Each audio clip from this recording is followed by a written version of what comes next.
Italy, go France, go Central, go move another country, Middle East, why go? Your country is law rules no good, but can go people.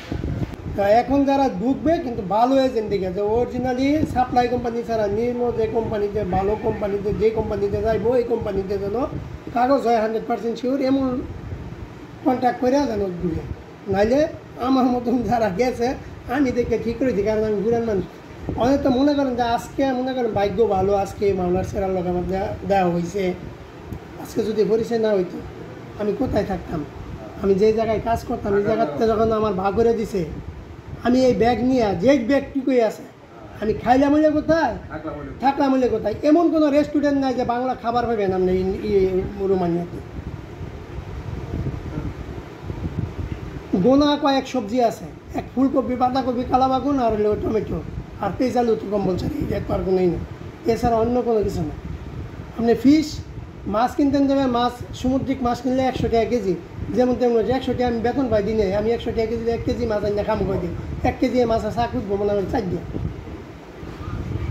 না 1 KG মাছ কিনতে গেলে লাগে 100 টাকা, normally কিনতে গেলে লাগে 30 টাকা।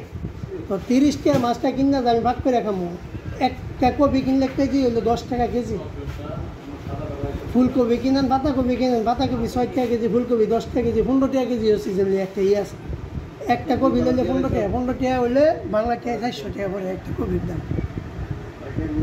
তারপর তো মানুষের কই থাকবে, থাকাটা হলে সবচেয়ে বড় ইম্পর্টেন্ট। আপনি অবৈধ হয়ে গেছেন গা, কাজ করতেছেন কিন্তু আপনার হাউস লইয়া থাকাটা বড় ডিফিকাল্ট, না বুঝলে না জানলে না শুনলে আপনি যাইবেন কাজ করতেছেন নিচে আপনার বেতন 3000 করে নিয়ে দিব 1500, কিচ্ছু করার নেই, থাকলে থাক না থাকলে জায়গা এই 1500 হইতে আপনি যে কিছু কইবেন সেই সাহসটা আপনার না, কারণ আপনিও বলবেন বেশি কিছু করে আমি পুলিশ কল করতেছি, আমরা কেমন বই করে থাকবেন। তো গেছি সঠিক কথা, আমি তো আর বেসঠিকভাবে গেছি না, কিন্তু আমার এখানে গিয়ে বেসঠিক বানাই দিয়েছি, বানাইছে তো এজেন্ট যদি বলতো যে হ্যাঁ জানে না যে আমার গেলে কাগজ হতো না, তাহলে তুই সেভাবে বলে দে যে আপনাদের বিশার মেয়াদ কিন্তু 3 মাস, যে কদিন থাকবো আপনারা ওই জায়গায় গিয়ে যেভাবে কাজ করেন না আপনারা চিন্তা করেন আপনার ব্যবস্থা ইনফরমেশন দিয়ে দে, তখন পছন্দ হলে আমি যাইতাম, না হইলে আমি বেশি করে থাকতাম। ফুড ডেলিভারি আছে, কানেকটেশনের কাজ আছে, কেউ গার্ডেনের কাজ আছে, ভ্যারাইটিস কাজ আছে, কিন্তু সাম কোম্পানি গুড, সাম কোম্পানি নো গুড। ম্যাক্সিমাম ভালো যে কোম্পানি এইসব কোম্পানির কাজ টিআরসি কাজ 100% হয়, যেমন কালামটা গেছে, কালামকে টিআরসি দিয়েছে 14-15 বছর ধরে আছে।